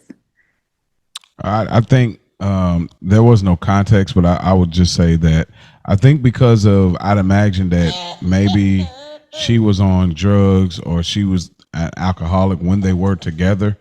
And so that's probably what played a part in their divorce. And I think that he still has resentment. And so he just carried it over to the kids. Like, what do you need? What? Like, what is it now? And he's just downplaying everything. It's like, bro, your kids have nothing to do with whatever the reason is that y'all separated and divorced. And he was just he was so trash. That's why I like how her brother reacted. I just like how he reacted. It's like, man, bro, like, just tell me, just lay it out plain. Tell me what's going on. Like, bro, no, earn it. Work for it, bro. And I liked how the brother was. So he was just trash. Like I feel like whatever the feelings were that he had for Mel, however their marriage may have been at some point or not, I think that he just carried it up with the kids, and he was just a trash father. And I'll speak a little bit more to that later. But isn't it crazy that as someone whose ex has substance abuse problems, that you would even leave your kids with the parent who had the substance abuse problems? Because it's insinuated that he's with somebody else and he's just had a new baby. Yeah, definitely start a new family. What was you gonna say, Ash? I was saying, yeah, that is true. That is crazy to leave them with the parent that have the abuse. So that was a strange spin. I didn't even think about that until you just said it. But yeah, he was trash. I mean, he was just so like detached. Like, and then Tracy's like, oh, I know you need this job. I do need this job. Like, bro, you just had another baby. Yeah, you with another woman, but it's like, are you gonna do the same thing? Like, you gotta show up for your kids. Through and through. So it's just, he definitely was trash. And that's my guy too, because he was on Switched at Birth. That was a show I used to watch. And he was, I was like, to see him this young too, I was like, wow, with the long hair. But yeah, he was bogus, for sure. And the turn on Tracy from Evie, yeah, that was crazy. I was gonna say, not to mention, like she went down on her black love interest. She did. She played her in order to do it. She sent her to go get some stuff and was like, "Yep, yeah, I got to have you." But what was you gonna say, Ash? My bad. What was I gonna say? You were talking about the betrayal. This betrayal, it just showed that the foundation of their friendship was lax. You know what I mean? It was built on manipulation and insecurity. Like, there was nothing to stand on. It wasn't a genuinely formed friendship. It was just like, let's do some rebellious shit and like keep doing it and just keep getting away, keep experiencing this freedom that you're not ready for, you're too young for, you don't fully understand how you're affecting your long-term, this can have long-term effects on your body, and obviously she's a cutter. I mean, big gashes too. Like, I mean, we're talking like, this ain't, goodness. Yeah. Yeah. Yeah, it was all that. Evie was a leech. She took as much as she could from Tracy until she couldn't take anymore. And then it was like, okay, now I'm done with you. I don't need you anymore. But it was like a codependent trauma bond relationship. They both kind of fed off of each other's negativity and pushed each other to just be even more wild every time. But I think Tracy was Evie's equal. I think she realized, like, she was, I mean, of course, it was all built on what can I gain from you. From the gate, when she came with the lady's wallet, it was always built on that. So that was the foundation of their relationship. But I think she realized, like, she was her equal as far as, like, oh, she's not just gaining from me, I'm gaining from her. And so I just want to say that, like, I feel like she realized, like, whoever the other friend, she disappeared. Like, she was just good to lift you up and make you feel good. But like but Tracy was like her equal, low key. And the ending where everything is exposed and you kind of see Tracy's mom finally at her breaking point, and Tracy at her breaking point, where she finally has this moment to hold her daughter and like, you know what? No, I'm not going away. I'm not going to leave you alone. I've been doing too much leaving you alone. And now I'm not doing it anymore. Like, I love you and we have to get you some help. Like, this is it. And the way it ends, after they've, slept in bed together and they finally have that moment where Tracy kind of goes back to her mom, having that childlike moment again with her mom, kind of holding her. And you see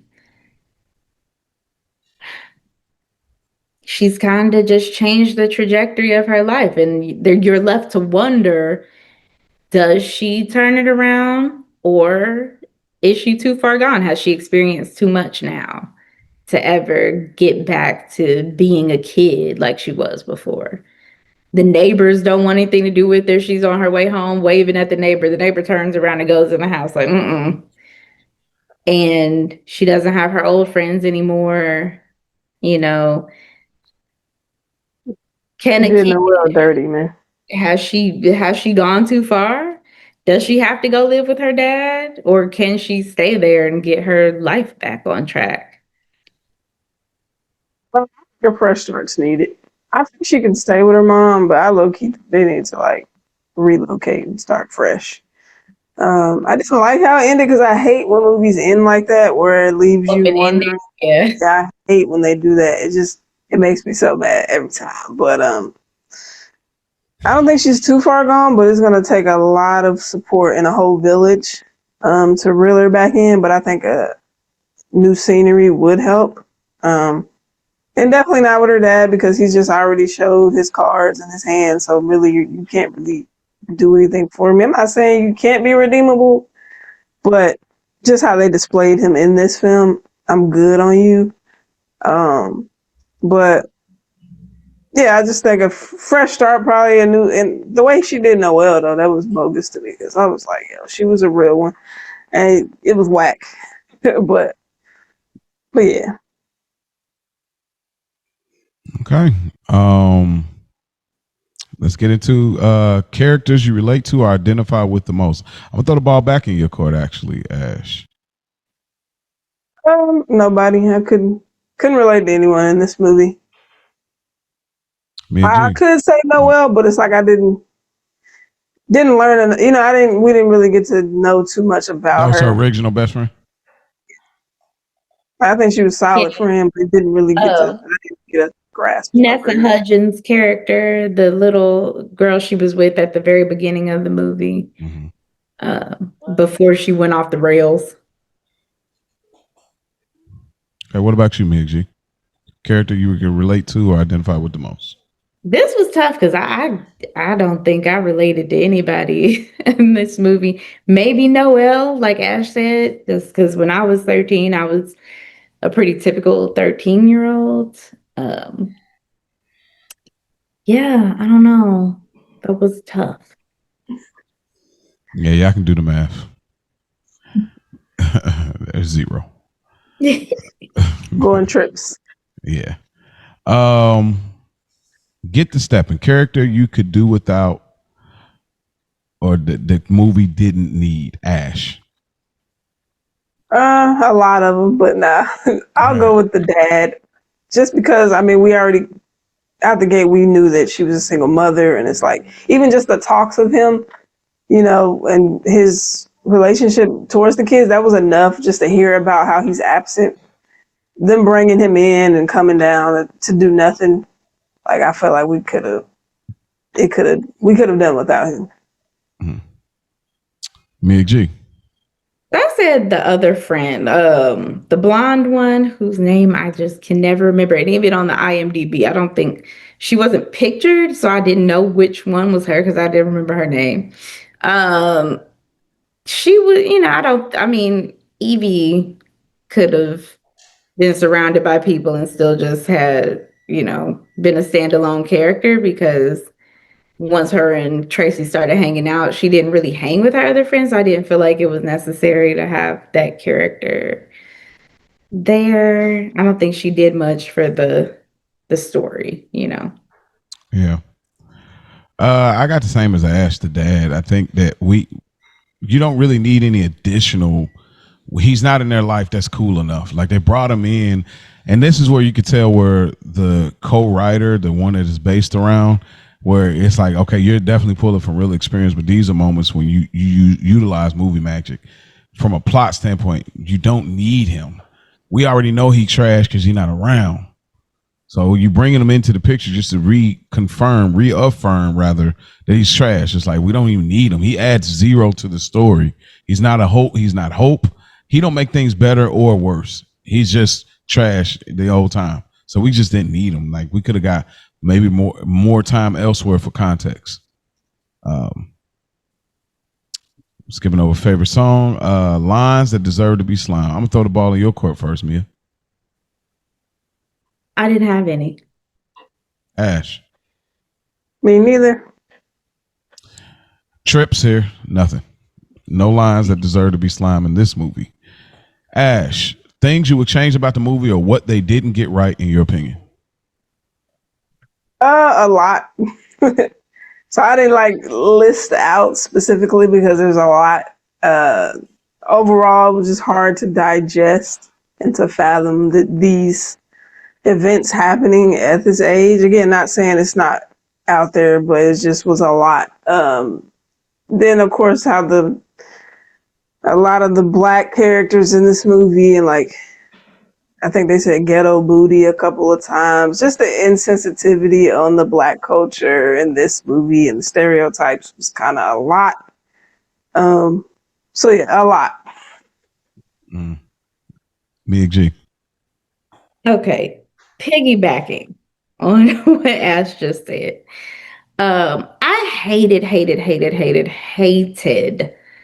that the boys that they were having them, sneak out with, and the boys that they were, mess around with were little Black boys who were supposedly rapping, and towards the end of the movie, the girls who were about to jump Tracy were two Black girls who were approaching her about something that was completely ridiculous about, her messing with some boy at somebody's party that didn't seem to be related to, like, they came out of nowhere. They were characters we hadn't seen, but just two gang banger Black girls. Like, why? Why are we doing this? What are we doing?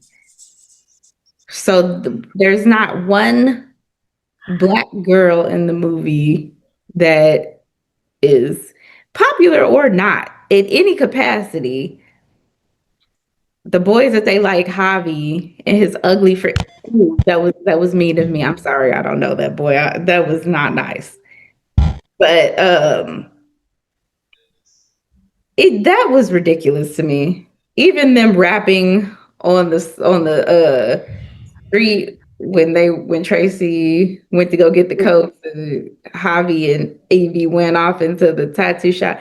It was just super corny. Like anything that they had revolving around the Black characters was just, they couldn't even find a cool Black boy to make the love interest. He was so... They were coming off like Canadian Black dudes. It was giving, ooh. I mean, when you see them, like there's a certain type of Black dude, like Canadian Black dudes have a specific aura. Like if you watch Degrassi, go back to Degrassi, you know exactly what I mean. Like that's y'all people. But anyway, he's still cold though. I ain't say it. That's what you said. I ain't say that. That's what you had said. No, that's fine. But but no, it was giving like Like what? These ain't where are you from? These are no little boys from LA. These boys ain't seen no parts of Inglewood, Compton, Crenshaw, nothing. This is not giving. But that bothered me. And then it also bothered me that we are just meant to like accept the fact that the mom moved Brady in. There was no real discussion of his role in the house. Like, you got two teenage kids who obviously know him, but you don't have any sort of, there's no method to you just bringing this man into the house and now all of a sudden his clothes are here and he's sleeping here. I don't know. I think there was a lot of missing context throughout the movie. Like there's a lot that we're meant to assume. And I'll tell you, and my mama knows this because I tell her this all the time. I'm not someone who needs to be spoon-fed a lot of information in a movie. I kind of like sometimes when certain things are left up to interpretation. However, you have to make it make sense. And there was a lot about this that I feel like they didn't, make sense of. We're just being tossed around throughout the story, you know? Especially for them not to tie it up in a bow at the end. It was open-ended, but a lot of it didn't. There was no resolution to it. Right. Yeah. I mean, I've said everything. The only thing I'll say is just this is just not real storytelling. You got a compilation of scenes and called it a movie. They tried to put like some little subtle quote on like, oh, you feel like you're right there. It's like, no, this is not storytelling. You got a compilation of memories that you chose to shoot scenes that lined up to the memories that you had of one time of your life between 12 and 13, and you just made a compilation and you tried to make it artsy, and it's not. This is not storytelling. This is when you don't have context, it's not storytelling to me.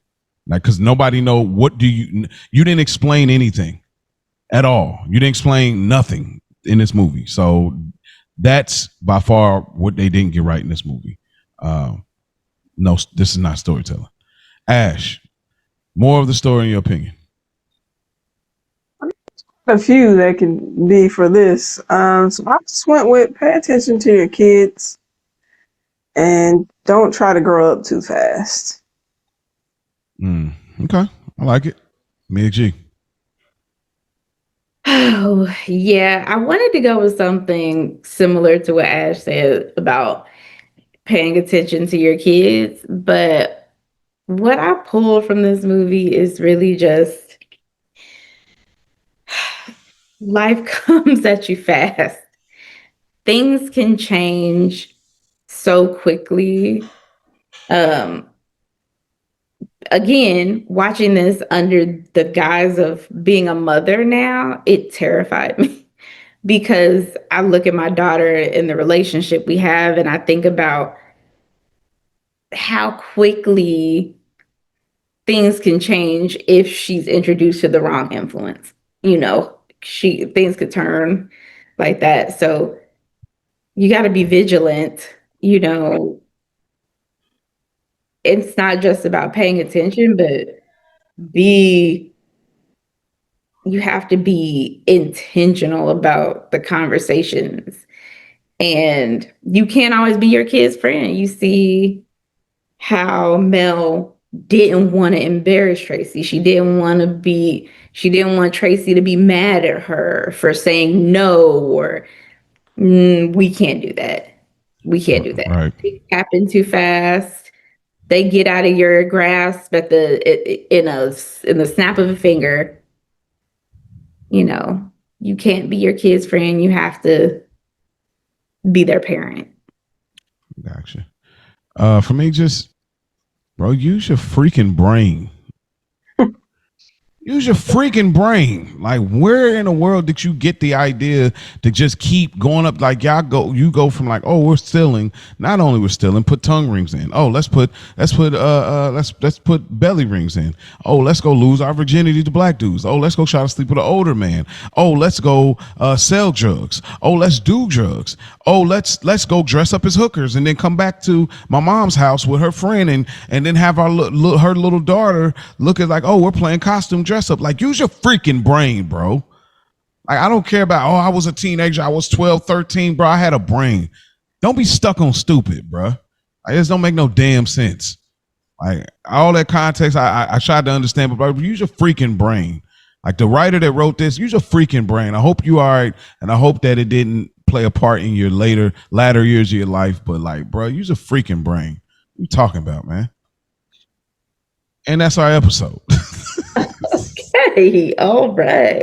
It's just like, it was so much dumb decision making. Like, it don't have nothing to do with age. You just making dumb decisions, and that's just what it is to me. We all make dumb decisions, but like, come on, bro. So with that being said, we are now at our last movie for our Summertime Vibes pick, and so this movie definitely helped me navigate and figure out, okay, we need to go where we need to go with next. I wanted to kind of bring us back to the summer vibe. Yeah, this was more. I think she's all that took me like teen movie school vibes, and I kind of like lost the plot a little bit. My bad. That's okay. But We're still in that though. This pick I got, we're still in the teen movie vibes. okay.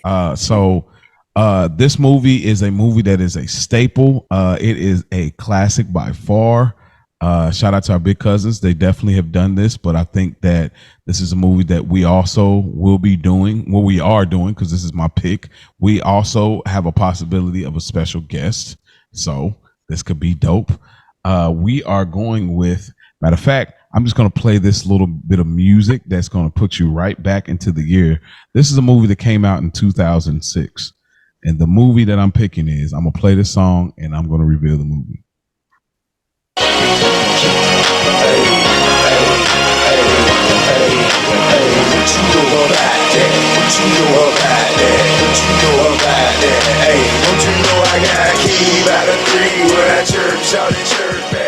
We are going with the 2006 film ATL. Ooh. Super summertime vibes.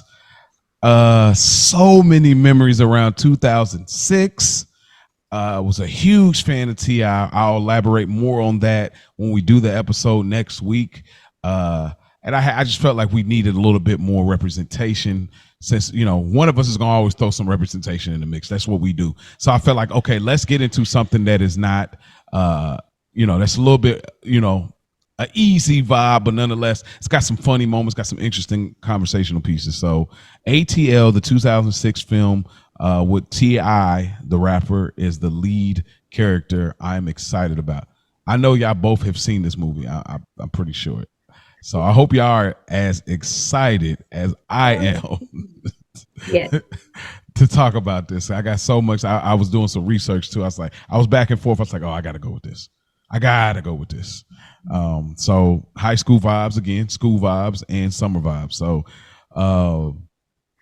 any final thoughts about this movie or the movie we're about to pick before we get out of here? Great pick. I'm shocked that you picked this. So this should be fun. I mean, good pick. I'm excited.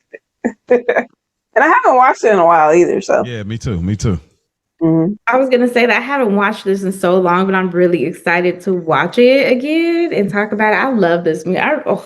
When this movie came out, oh man, that's what I'm saying. So much memories around. This was one of them ones. It changed high school. Yes. Yes. So I love this pick. Mia has to always keep y'all on y'all toes a little bit. Yeah, no doubt. Great conversation. But I'm so glad that I have you two to bring it.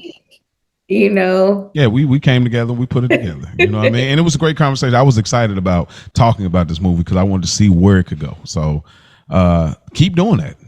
Keep doing it. Don't change up at all. Keep doing that. We thank y'all for tuning in for another episode of the Childish Grown-Up Show. Y'all can reach out childishgrownups3@gmail.com or reach out to us on Instagram, the Childish Grown-Up Show, no spaces, or leave a comment on our YouTube page, the Childish Grown-Up Show as well. We thank y'all for tuning in. This is our last movie pick for the summer vibes, and then after that we'll be getting into our TGIF, which will be revealed on the next episode. So we thank y'all for tuning in. We got to get in because the street lights is coming on. Even though it's summertime, we still got a curfew. So we appreciate y'all. Peace out.